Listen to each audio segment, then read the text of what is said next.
Thank you, everybody. I wanted to thank, first of all, thank Glenn Clark for organizing this rally. Let's hear it for Glenn. I wanted to again welcome our fellow Town Hall Un-Americans and evilmongers, and also our rabble-rousers. My name's Paul Ehrman. I'm a physician, and I'm not a member of the American Medical Association. A little-known fact is only about 17% of physicians in this country are members of the AMA, and I do not support their position on health care reform. There are hundreds of thousands of physicians in the country that feel the same way I do, and the same way you do. And okay, I'm sorry. Okay, I'm trying. Can you hear me better now? I'm trying to put it right up to your mouth. Okay, right here. Okay, is that better?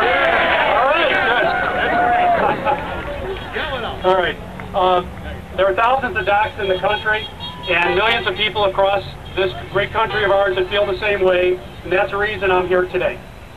The Mayo Clinic said of House Bill 3200, quote, "It misses the opportunity to create higher quality, more affordable health care for patients. In fact, it may do the opposite.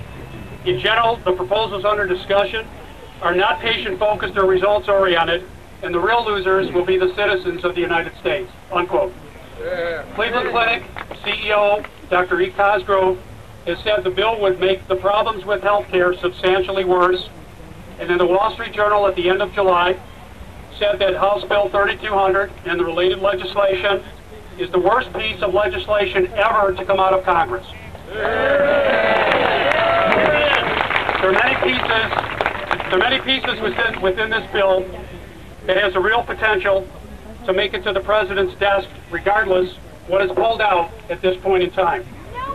However, if it passes in any form, it is the people that will be in charge of administering this legislation that is the most worrisome to the future of your health and that of your family, especially to our seniors. Let me just give you one example.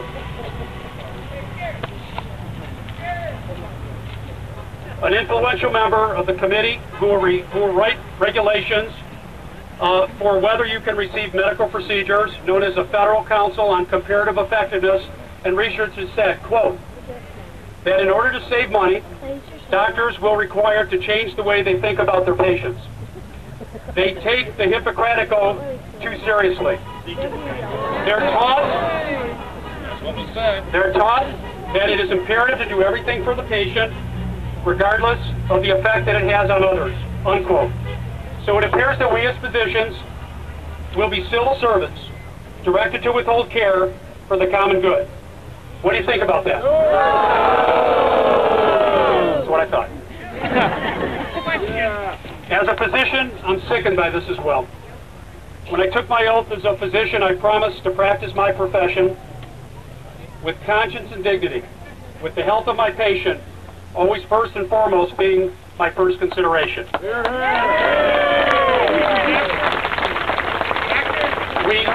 We should urge our elected officials that in this kind of language that promises to be pervasive in many sections of the final bill is unacceptable. Our children and our grandchildren owe our parents and grandparents more than this. Our greatest generation, many immigrating to this country to fight for a better life for us. Our veterans fighting and dying in service to their country. We are told to withhold services for them because it is not cost effective. We should never allow our government to control our life. Once the door is open, you'll not be able to close it. This decision should be between you and your personal physician.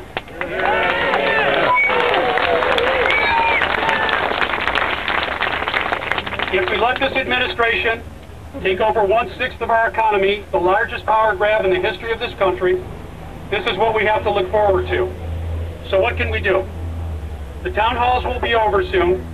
Our work will become even more challenging. But I'm here to tell you today, just like I did in 1994, that we can make a difference.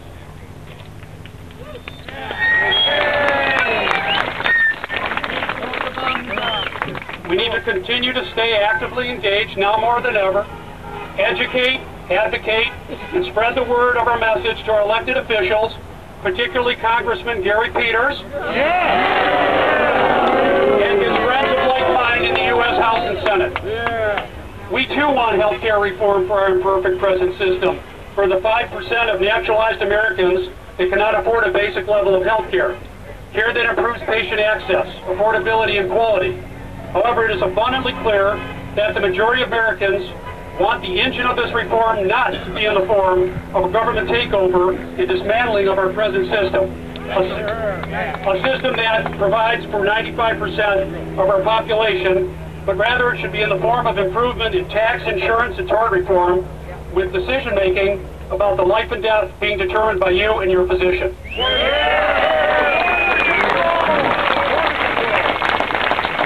For those of you who support this confusing bill, the repackaging effort changes every week in reaction to the poll numbers in order to sway Americans who are now undecided.